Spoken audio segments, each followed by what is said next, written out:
One of the things that oil companies and gas companies and geologists always kind of knew is that there were pockets of oil and natural gas under big rock formations, big layers of rock that you couldn't get at by drilling straight down. So this process involves drilling horizontally.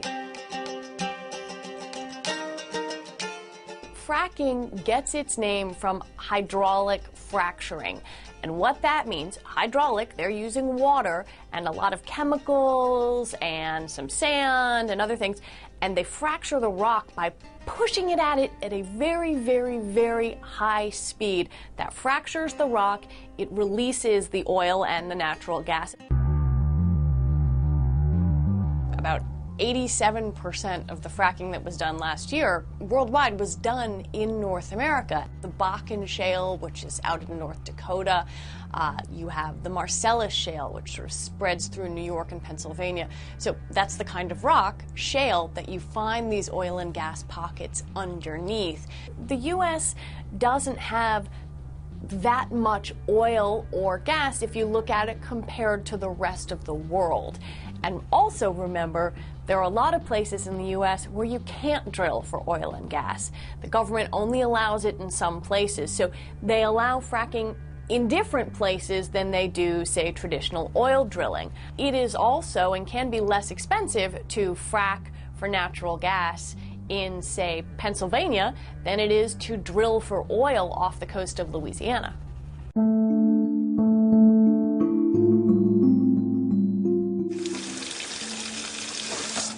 Whoa, Jesus Christ. This is the image that people know of about fracking, right? A drinking water tap catching on fire.